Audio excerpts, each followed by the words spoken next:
사랑하는 나눔가족 여러분, 좋은 아침입니다. 오늘 말씀은 요시야의 개혁운동이 6월절 준수로 이어지는 내용입니다. 요시야의 개혁이 우상 타파에서 시작해서 성전 보수로 그리고 율법책 발견을 통해서 언약을 갱신하고 이어서 6월절 준수로 이어집니다. 그런데 여러분, 6월절 준수가 가지는 의미가 무엇일까요? 그것은 하나님의 백성 이스라엘의 자기 정체성 회복이라 할 수 있습니다. 6월절은 이스라엘이란 나라의 탄생과 연관된 절기가 아닙니까?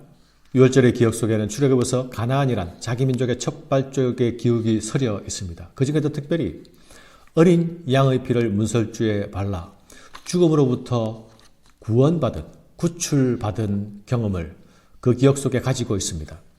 다른 여러 나라와의 건국 신화와 달리 하나님의 은혜와 보호하심 가운데서 죽음의 심판을 넘어서 새로운 국가적 생명으로 태어난 그 기억으로 돌아가는 일입니다.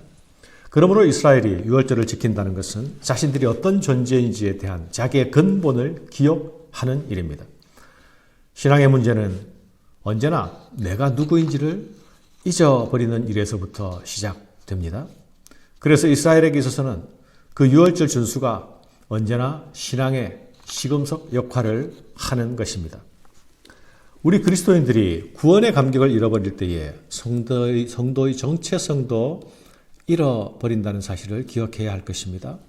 구원의 감격을 품고 살아갈 때에 나는 세상과 구별될 수 있습니다.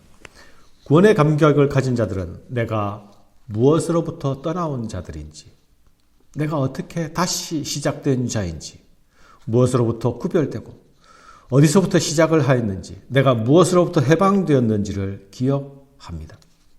우리는 그리스도의 피로 죄와 사망으로부터 해방된 존재들입니다. 이것을 기억할 때에 신앙의 순례길이 감사와 소망으로 걸어가는 길이 될 것입니다.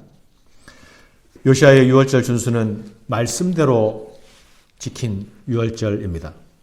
6월절은 율법이 명한 절기입니다. 그러나 잊혀지고 있었죠. 요시야는 성전에서 발견된 율법책이 명한 대로 6월절을 지킵니다. 말씀을 따라 지키는 6월절은 모세를 통해 전해진 말씀을 따라 시행됩니다. 또한 이스라엘 왕 다윗과 솔로몬의 예를 따라서 진행됩니다. 모세를 따라 행한다는 것은 희생제사와 관련된 것일 겁니다.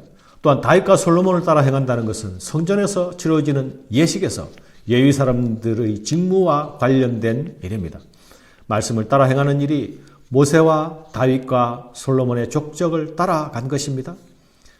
요시야는 젊은 지도자였습니다. 그가 하나님을 찾아가는 과정은 말씀을 따라가고 전통을 따라간 길입니다. 말씀을 따라 사는 일은 말씀을 따라 살아간 좋은 전통을 찾고 기억하며 지켜나가는 일이기도 합니다. 요시야의 6월절은 준비하며 행한 6월절입니다.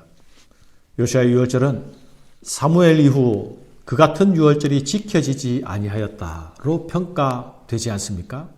그만큼 온전하게 시행된 6월절이었습니다. 히스기야 시대 때에도 6월절이 지켜졌지요. 감격적인 6월절이 지켜졌습니다. 그러나 그때는 한 달 연기된 시점에 지켜진 6월절이었습니다. 그러나 지금은 철저한 준비로 시기도 철저하게 지켜집니다. 6월절 절기의 준수는 절기에 이르기 전에 이루어지는 철저한 준비로 시작됩니다. 준비되지 않고서는 제대로 6월절을 지킬 수가 없는 것입니다. 이것은 모든 예배자들이 기억해야 할 사실이기도 합니다. 우리의 모든 일상의 삶의 자리가 예배의 자리인 것을 우리는 알고 있지 않습니까? 또한 우리는 우리의 일상이 늘 예배자로 준비되는 일상이 되어야 함을 기억해야 하겠습니다. 요시야의 6월절은 모든 사람들이 함께 섬긴 6월절입니다. 6월절을 준비하는 과정을 보면 각자가 맡은 자리에서 자기 역할을 수행하고 있습니다. 왕과 제사장 레위 사람들이 모두 제자리에서 자신의 역할을 감당합니다. 또한 6월절에 필요한 제물들을 위하여서 지도자들이 자신의 것을 솔선하여 내어놓습니다. 먼저 왕이 백성을 위하여 자신의 소유를 내어놓습니다. 방백들도 백성과 제사장을 위하여 자신의 소유를 내어놓습니다. 성전 제사장 hil기야도 희생제물의 기부에 참여합니다. 레위인들이 레위인의 지도자들도 동료 레위인들을 위하여서 제물을 준비합니다. 지도자들은 절기 준수를 위해서 철저하게 준비했을 뿐만 아니라 백성들을 위하여서 즐거이 물질적으로도 헌신합니다. 자발적인 헌신과 자발적인 섬김은 이 유월절을 더욱 아름답고 풍성하게 했습니다. 여기에 나눔으로 더욱 풍성해지는 하나님 나라의 풍경이 나타나지 않습니까? 사랑하는 여러분, 유월절 준수는 단지 한 날을 지키는 의미가 아닙니다. 유월절 준수는 요시야의 개혁운동의 절정으로 나타나고 있습니다. 이것은 유다 왕국이 하나님께로 돌아가는 일이요, 말씀으로 돌아가는 일입니다. 잊고 있었던 구원의 감격을 새롭게 회복하는 일이기도 합니다. 그들이 하나님께로 말씀으로 돌아갈 때에 세상과의 분리가 일어납니다. 세속과의 분리가 일어납니다. 그들이 한 날을 구별하여서 하나님 앞에 드릴 때에 세속에 묻혀서 굴러가던 날들이, 구별되지 않던 날들이 다시 거룩하고 복된 날로 회복됩니다. 이 구별된 날을 여호와 하나님 앞에서 보내게 될 때에 견고하게 닫혀있던 소유의 장벽도 해제됩니다.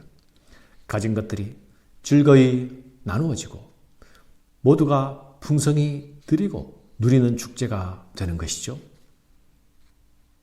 사랑하는 여러분, 구별된 날은 부르심을 받은 모든 사람들이 하나 되는 날이기도 합니다.